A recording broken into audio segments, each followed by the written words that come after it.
ವೀಕ್ಷಕರಿಗೆ ನಮಸ್ಕಾರ. ಒಂದು ಮಾತು ಹೇಳ್ತಾರೆ, ತನುಬಾಗಬೇಕು ಮನಬಾಗಬೇಕು, ತನು ಮನಗಳೆರಡೂ ಗುರುಚರಣ ಕರ್ಪಿತವಾಗಬೇಕು. ಆ ಗುರುಚರಣಗಳಲ್ಲಿ ಭಕ್ತಿ ಭಾವ ಮೂಡಬೇಕಂತೆ. ಹಾಗಾದಾಗ ನಮಗೆ ಆ ಗುರುವಿನ ಕೃಪೆಯಾಗುತ್ತೆ ಅಂತ ಹೇಳ್ತಾರೆ. ಹಾಗೆ ಗುರುವಿನ ಕೃಪೆಯನ್ನು ಅರಸಿ ನಾವು ಈ ಹೊತ್ತು ಬಂದಿರತಕ್ಕಂಥದ್ದು ತಾಳಿಕೋಟೆಯ ಖಾಸ್ಕತ್ತೇಶ್ವರ ಸ್ವಾಮಿಯ ಮಠಕ್ಕೆ.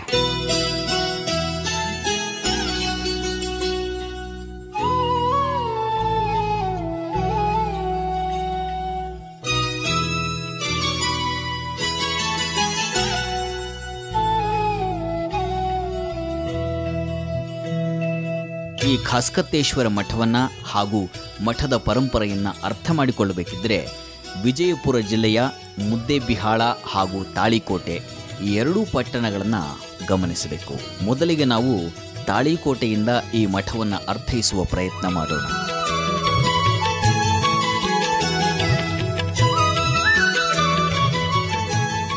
ಈ ಖಾಸ್ಕತ್ತೇಶ್ವರ ಸ್ವಾಮಿಗಳ ಬಗ್ಗೆ ಒಂದು ಹಿನ್ನೆಲೆ ಇದೆ.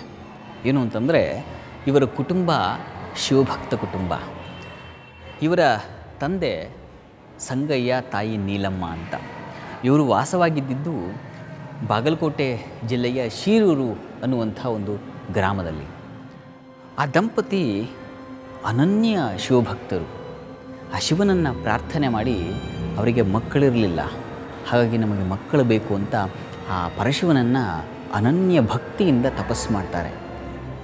ಆಗ ಒಂದು ರಾತ್ರಿ ಕನಸಲ್ಲಿ ಬಂದು ಆ ದಂಪತಿಗೆ ಶಿವ ಒಂದು ವರವನ್ನು ಕರುಣಿಸ್ತಾನೆ.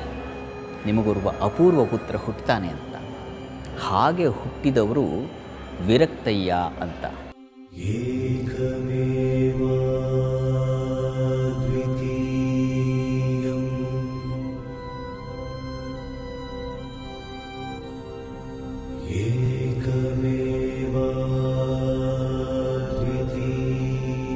ಆ ವಿರಕ್ತಯ್ಯನಿಗೆ ಬಾಲ್ಯದಲ್ಲೇ ಆಧ್ಯಾತ್ಮದ ಒಲವು, ಭಕ್ತಿ ಮುಕ್ತಿ ಪಥಗಳನ್ನು ಅರಿಯುವಂಥ ಅಪೇಕ್ಷೆಯಿಂದ ಚಿಕ್ಕ ವಯಸ್ಸಿನಲ್ಲೇ ಮನೆಯಿಂದ ಸಮಾಜದ ಕಡೆ ಹೊರಳು ಬಿಡುತ್ತಾರೆ.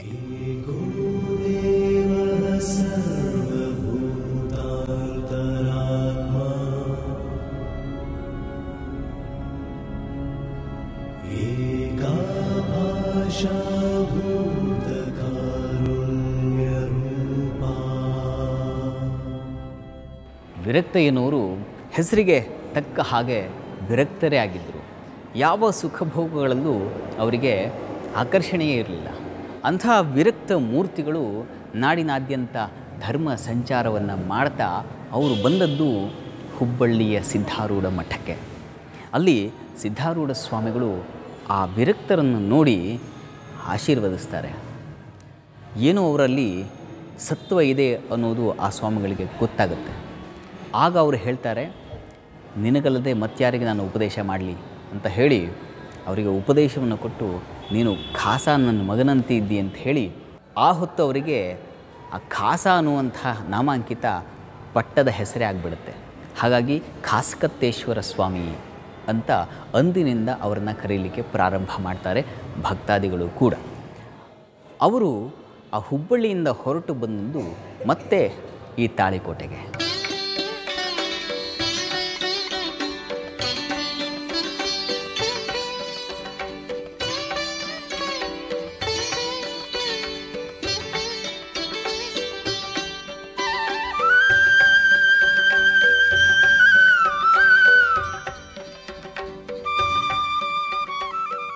ತಾಳಿಕೋಟೆಗೆ ಬರುವಷ್ಟರಲ್ಲಿ ಸ್ವಾಮಿಗಳಿಗೆ ಆಧ್ಯಾತ್ಮದ ಶ್ರದ್ಧೆ ಪಕ್ವವಾಗಿರುತ್ತೆ.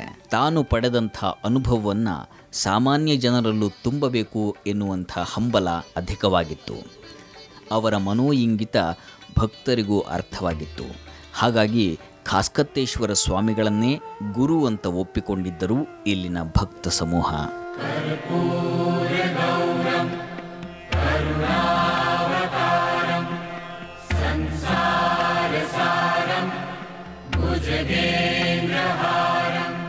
ಒಂದು ಧರ್ಮದ ಮಾರ್ಗವನ್ನು ತೋರಿಸುವಂಥ ಗುರು ನಮಗೆ ದೊರೆತರು ಅನ್ನೋ ನಿಟ್ಟಿನಲ್ಲಿ ಇಲ್ಲಿನ ಜನ ಆನಂದಭರಿತರಾಗ್ತಾರೆ.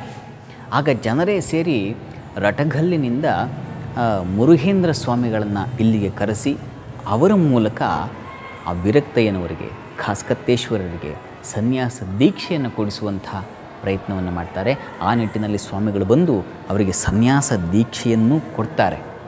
ಆ ಸನ್ಯಾಸ ದೀಕ್ಷೆಯನ್ನು ಕೊಟ್ಟಂತಹ ಸ್ಥಳ ಇವತ್ತು ಒಂದು ಧ್ಯಾನ ಮಂದಿರವಾಗಿ ಮಾರ್ಪಟ್ಟಿದೆ. ನಾವು ಆ ಧ್ಯಾನ ಮಂಟಪವನ್ನು ಈಗ ನೋಡೋಣ.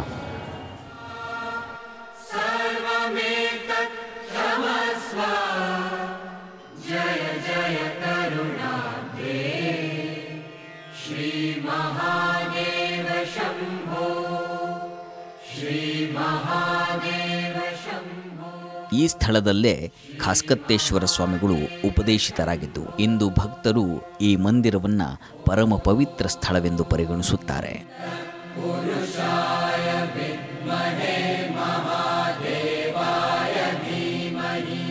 ಖಾಸ್ಕತ್ತೇಶ್ವರ ಸ್ವಾಮಿಗಳು ಅಂತಂದರೆ ಇಲ್ಲಿನ ಜನಕ್ಕೆ ಅಪರಿಮಿತವಾದ ಭಕ್ತಿ. ಅವರನ್ನು ನಡೆದಾಡುವ ದೇವರು ಅಂತಲೇ ಕರಿತಾ ಇದ್ದಾರೆ ಈಗಲೂ ಇಲ್ಲಿನ ಭಕ್ತರು. ಆ ಮಹಾಸ್ವಾಮಿಗಳು ಅವರ ಅಂತಿಮ ಕಾಲದಲ್ಲಿ ಇದೇ ಕ್ಷೇತ್ರದಲ್ಲಿ ವಾಸವಾಗಿದ್ದರು. ಅಂಥ ಮಹಾಸ್ವಾಮಿಗಳ ಗದ್ದುಗೆಯನ್ನು ನಾವು ಈ ಕ್ಷಣ ಇಲ್ಲಿ ದರ್ಶನ ಮಾಡಬಹುದು. ನಾವೀಗ ಆ ಗದ್ದುಗೆ ದರ್ಶನವನ್ನು ಮಾಡೋಣ.